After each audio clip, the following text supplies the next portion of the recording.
was a clarion call of Swami Vivekananda, the illustrious patriot saint who preached that service of man is true worship of God.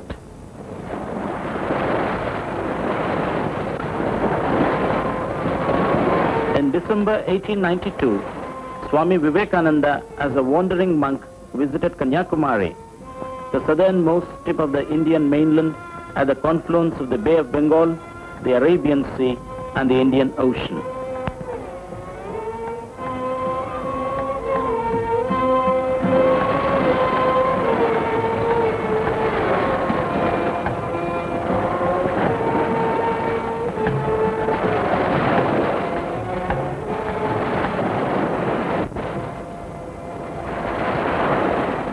He visited the ancient temple on the shore, which is dedicated to Devi Kanyakumari, one of the incarnations of goddess Parvati.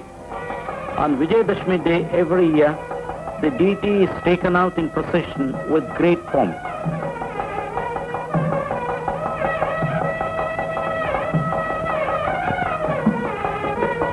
From the sandy beach on the eastern coastline, Swami Vivekananda swam in the shark-infested mid-sea for over a distance of 500 yards to the rock, which is known from ancient times as Sripada Parai.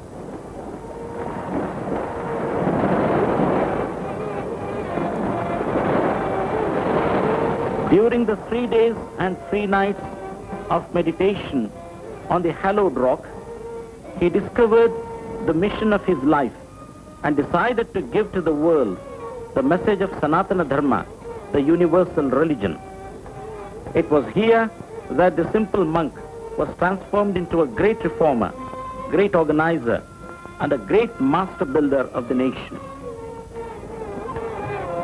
To perpetuate the memory of this great event, Swami Vivekananda's Centenary Celebrations Committee, formed in 1962, resolved to erect a suitable memorial on the rock. After some preliminary survey on the rock, several memorial plans were proposed, and that of Sthapati S.K. Achari, the renowned architect and engineer of the traditional school, was approved.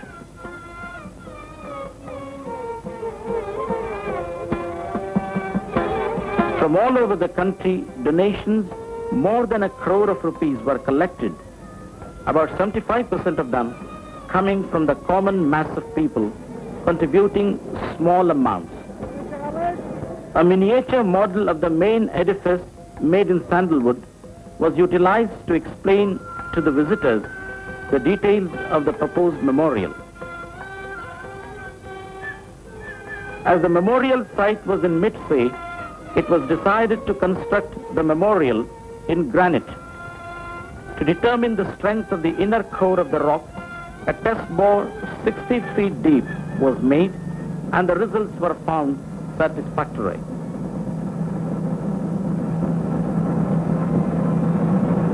Hundreds of artisans, workers, and laborers coming from several parts of Tamil Nadu were provided accommodation at Madhavapuram, a mile away. Bluish granite stones, which were used in construction below the beam level, were obtained from a quarry 70 miles away, while red granite stones, which were used for the superstructure, were procured from a quarry 100 miles away.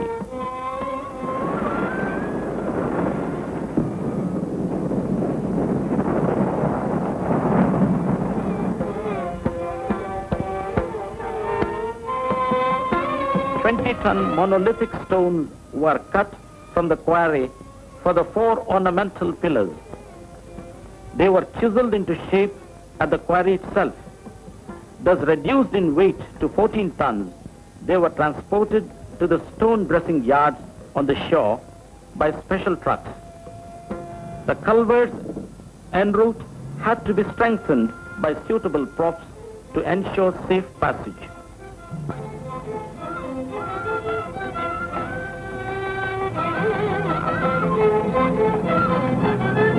Relief carving, dressing of stones, and polishing them manually were executed under the expert guidance of Sthapati S.K. Achari, the chief architect and engineer in charge of the entire construction.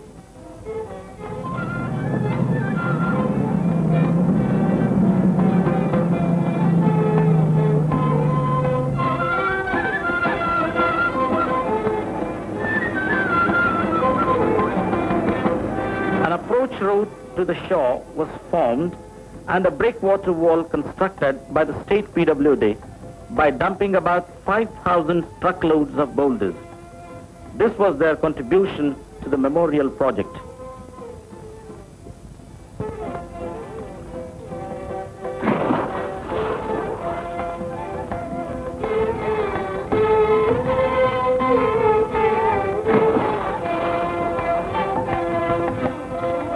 At the initial stage, a temporary landing platform made of wood was put up at the foot of the rock, and a ferry service consisting of small rowing boats was used to transport men and materials from the shore to the rock.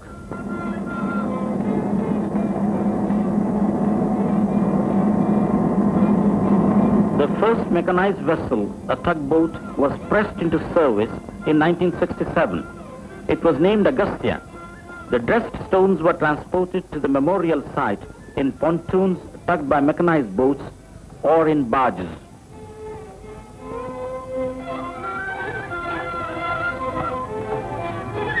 After the preliminary work of blasting stones at the lower level of the rock, the foundation stone for Dhyana Mandapam was laid on Vijayadashmi Day in 1967 by Sri Eknath Ranade, the organizing secretary.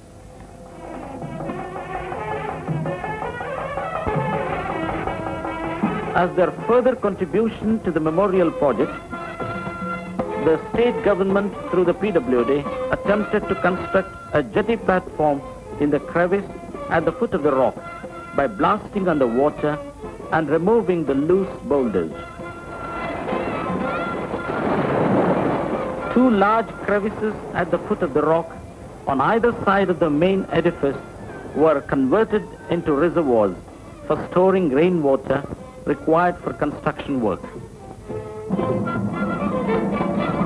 The 14-ton ornamental pillars were transported to the rock by a special launch, Vijaya.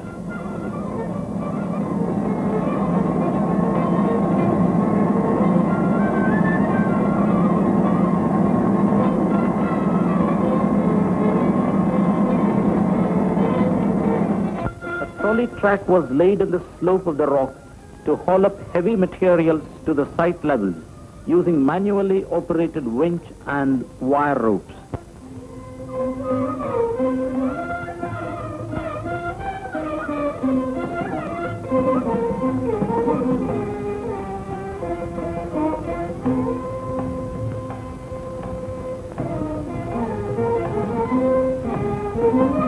(1,600 feet submarine cable was laid in the seabed for supplying electrical power to the rock by the State Electricity Board. The cables were anchored by suitable concrete blocks to keep them in position.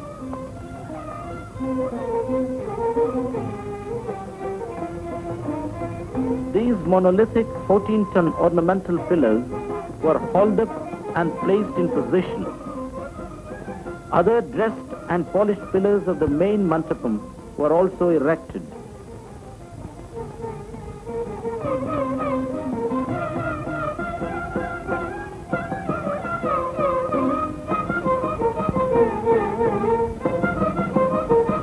The construction of one big and 7 small shikarams, including a rectangular one in the front, was taken up when the work up to the terrace level was completed. Huge elephants carved out of monolithic stone were placed in position. Stone by stone and pillar by pillar, the memorial was taking shape.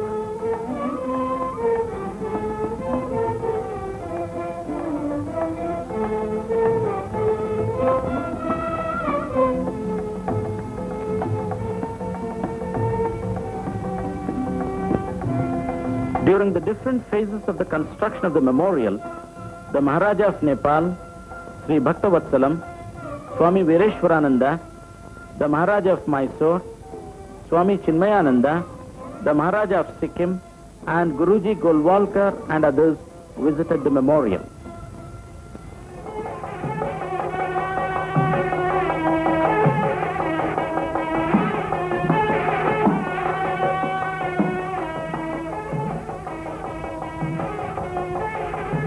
The Kalasham on the main Shikharam was installed with due rituals by Sthapati S.K. Acharya.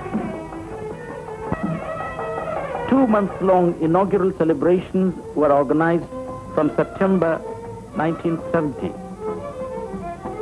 The consecration of the memorial was performed by Swami Vireshwarananda, the president of Ramakrishna Mutt and Mission, on the 2nd of September 1970. The traditional ceremonies started in the early hours. Many other spiritual leaders, including Swami Chinmayananda, participated in the ceremonies.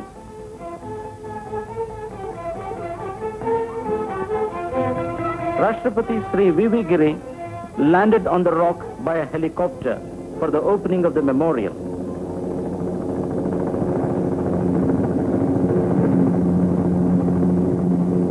He was welcomed in the traditional manner with Purna Kumbha.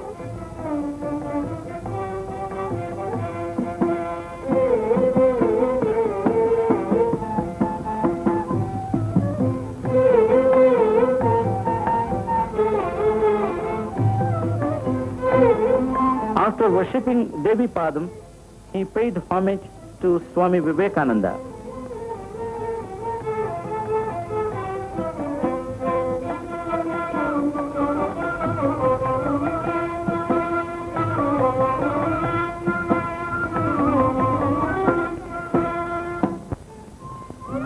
The pillars inside the Sabhamantapam are embellished with carvings representative of our culture.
The inaugural function took place at 10 a.m.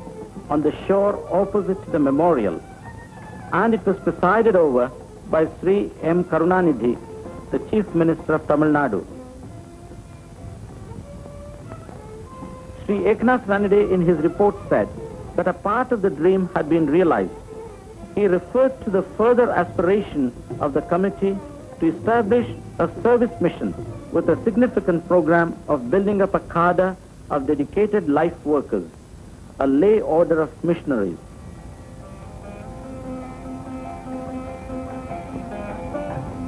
Rashtrapati honored Sthapati S.K. Acharya, the chief architect, and Sri N.L. Sonawadeka, the sculptor who had prepared the statue. After benediction by Swami Vireshwarananda, Sri V.V. Giri in his inaugural address said that Swami Vivekananda's contribution was not limited to religious revival and cultural renaissance, but also to bring about a salutary change in the attitude and the approach of the people to the social problems.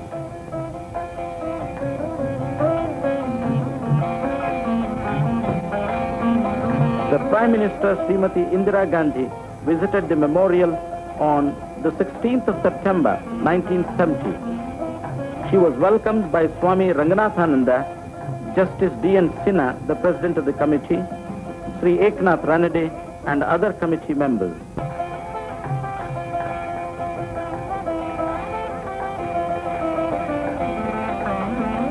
After she had paid homage at the feet of Swami Vivekananda's statue by offering flowers, she was taken around the memorial.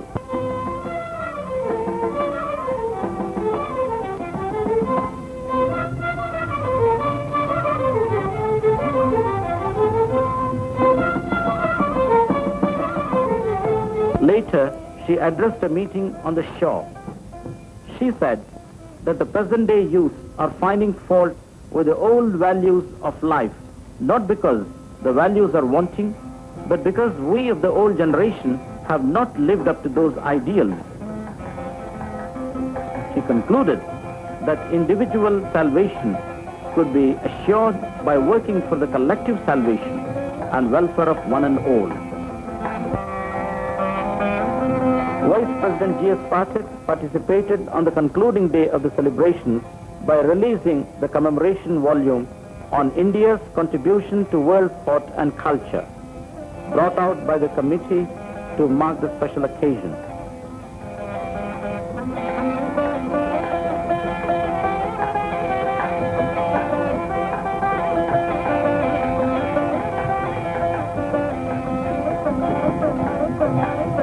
Dignitaries from all over the country who visited the memorial during the celebrations and after include the Defence Minister of Norway, Sri H.N. Bahuguna, Dr. Karan Singh, and Sri T.A. Pai, the Union Ministers, Admiral Krishnan of Indian Navy, Guruji Golwalkar, Srimat Swami Shankaracharya of Kanchi.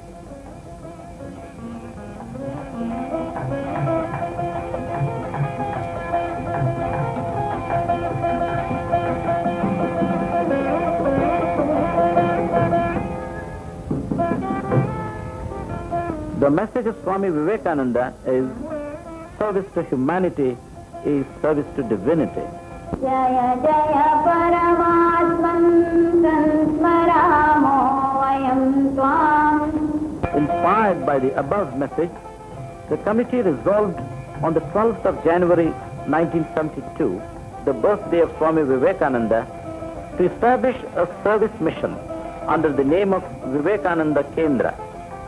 The traditional flag, saffron in color and triangular in shape, the age-old symbol of renunciation and service, with the symbol Om inscribed on it, was hoisted by the President, Professor P. Mahadevan, to reach the top of the mast, heralding both the rise of the sun and the emergence of Vivekananda Kendra on that memorable day.